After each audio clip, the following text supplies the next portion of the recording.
Most indie authors know that they need editing, but here's a mistake that no one talks about: hiring the wrong editor. I learned this the hard way and nearly ruined my book. In this video, I'll show you the mistakes I made with editors, the red flags I ignored, and how you can avoid wasting your hard-earned money on editing that won't help your book. One editor gave me only 43 comments on a 97,000 word manuscript. Another sent me back a manuscript full of grammar mistakes. Mistake number 1, not asking enough questions up front. Ask as many questions as you can. Is your book and your money, your hard-earned money? It's true though, it's true. I thought I'd found the perfect editor on Instagram. Her Instagram page was full of editing tips and stuff. Her website was professional and she had glowing reviews. I didn't ask whether she edited books in my genre. Her website said that she edits manuscripts in all genres. I signed the contract without asking enough questions. I trusted the contract and made assumptions. The result? A 97,000 word manuscript with only 43 comments. No plot structure notes, no world building feedback, not even like character development notes. Here's the email exchange. I'm gonna post it up here or maybe here. Yeah. Her notes were very vague. For example, she said that the characterization was vague with no examples. Basically, she did a basic line edit, and there wasn't much I could take from her feedback. My beta readers gave me more feedback than the editor, and none of the beta readers said that the characterization was vague, and I had like 8 to 10 beta readers. But more on that later. Do your due diligence. Don't trust a polished website or credentials alone. Ask specific questions. For example, have you edited books in my genre? If you have, which ones? What are their titles? And look up the titles on Amazon, download the sample chapters, and read them. Does the editor have a portfolio where you can look through their samples? And be clear on the service that you're getting. For example, if it's a developmental edit, make sure that the editor knows what a developmental edit is. Developmental edits are big picture items like plot, character development, world building, point of view, dialogue. The contract or the website may not be specific, so ask, what does the feedback include? And don't be afraid to ask more questions.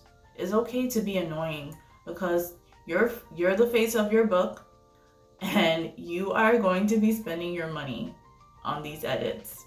So do all these things before signing any contract and don't assume. And if you don't feel satisfied with the answers to your questions, just move on. Mistake 2, rushing the process. Don't rush the process. Take your time. I know you are excited, especially with your debut novel coming out, but do not rush it.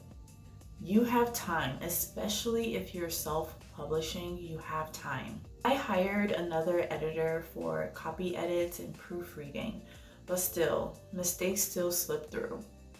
After the disaster of the first editor, the copy edits and proofreading agreement that we had previously was dissolved.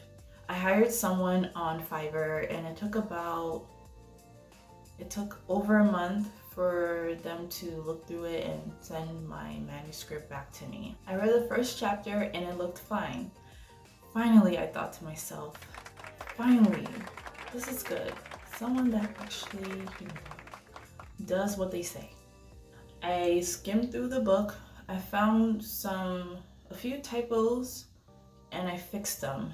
That should have been my antenna should have been going up like, you know, but they didn't. I just thought, oh, maybe that was all the typos in there. I fixed what I saw and I was like, okay, we are ready. But I was short on time, so I did not have the time to actually read through the manuscript in detail. I had promo deadlines.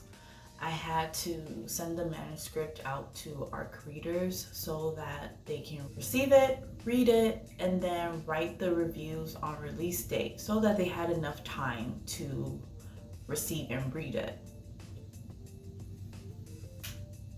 So the ARC readers got their books and the reviews started to roll in. Overall, they weren't too bad, but here's one here for you. That stings, but this is what I signed up for when I decided to become an author. But there were other reviews like that, and my heart sank. I was like, darn. I spent years trying to write the story, and yet, ironically, it's not perfect. So a reminder, it doesn't matter what book you write, it will never be perfect. Just a side note. I take it as a lesson to not rush and to do better. And that is the beauty of self-publishing. You can rewrite your book, you can change things, you can make it better. And that is what I'm gonna do. No one will care if you push back your release date, but they will remember all the grammar errors in your book. So build buffer time. Don't announce the release date of your book until it is polished. I should have done that. Don't do what I did. I know you will be sick of reading your book over and over and over again, but you gotta do it. You have to do it, because once it's up there for the public to see, that is it. Well, okay, it's not the end of the world, but you know what I mean. But after you get your edits back, take 2 weeks, a month, or even more off. Don't look at your book. Don't look at your manuscript. Take all the time you need before rereading it, because you'll come back with fresh eyes, and then print it out, take a pen, and go line by line by line. Mark anywhere you see any errors, and then communicate back with the editor and talk about how to make these corrections, because you paid money for those edits. Mistake number 3, don't assume that the editors will catch and fix everything. I think that's the biggest lesson that I have learned. And it's up to you and me to be a hawk and really look through our book and make sure that it is as polished as possible. Yep, so this mistake really stings the most. I really thought, if I paid for an editor, that they can catch everything and fix everything, but at the end of the day, no one cares about your book as much as you do.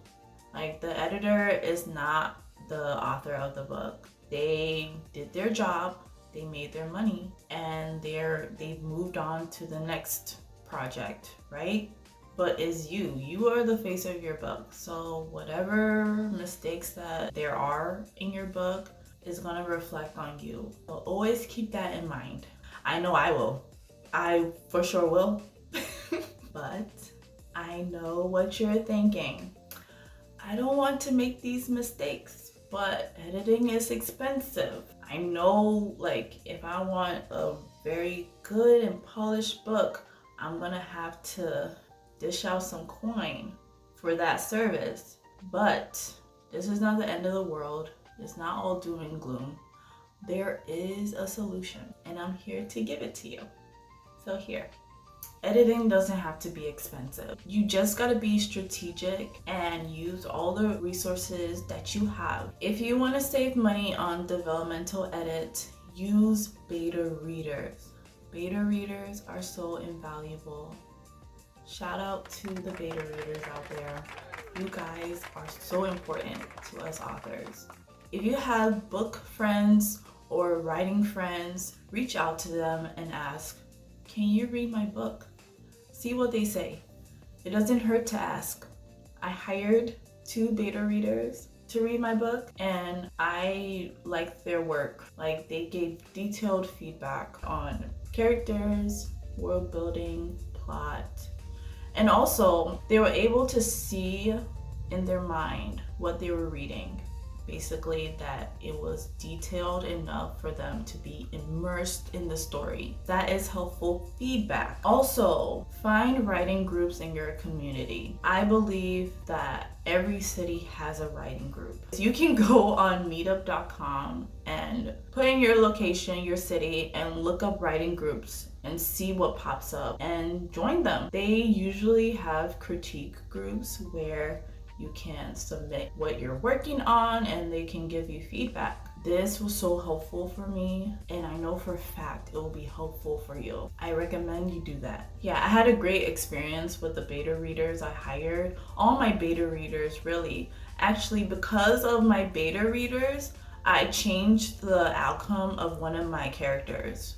With grammar and punctuation, you can use books, you can use the internet, you can use Grammarly or ProWritingAid, and be your own copy editor and proofreader, and get your book as polished as possible before sending it out to editors. Review your book multiple times if you're able to. I know it's a pain, I know, but you gotta do it. With this, you can still hire an affordable copy editor and proofreader. At least when you send out the manuscript, most of the work has been done. And when you get your manuscript back, also look through it as well. Look through it, print it out, read through it, go line by line. That's part of doing our due diligence. That is the reality of self-publishing. And honestly, I should have taken more responsibility with my debut novel. But lesson learned. Taking that extra step is a pain in the butt, but you will thank yourself later. I paid the price in critical reviews because I did not take that extra step. Don't do what I did. Editing is a collaboration. Use every tool that you have. Use every resource. And remember, the final quality of your book rests on you. The editors are not going to be on the receiving end of the reviews. You are. And also, we are all human, even editors. Like, use Grammarly, ProWritingAid, Google, books, and lean on your beta readers. Editing will make or break your book, but you don't have to spend thousands on editing. Learn from my mistakes, do your due diligence, give yourself time. You have time. Don't rush. And remember, you are your book's last line of defense. I made all the mistakes that I mentioned in this video. I am fixing the mistakes right now, and I am serializing my book on Substack. If you want to read it, you can. The link is in the description box. 5 chapters are up. Learn from me and give your book the best chance possible the first time around. And also another thing, books are subjective. So there will always be people with opinions, even reviewers. So I don't want this to scare you and put you in paralysis analysis to be like, oh, I want my book to be so perfect before I publish. Like, no, that is not the point of this video. The video is to not scare you, but to empower you. I want you to be empowered. That's what I want. All right. And even if you make a mistake, it is still fixable. It's not the end of the world. It is still fixable. If you've ever experienced struggles with editing, drop your experience down in the comment section. I would love to read them and know and respond. And honestly, in general, what's been your biggest challenge with writing your book? I would like to know as well. And read them down there in the comment section. And if this video was helpful, subscribe for more videos on writing tips. And don't go away for more writing tips. Click on any of these videos on the screen. I will see you soon. Bye.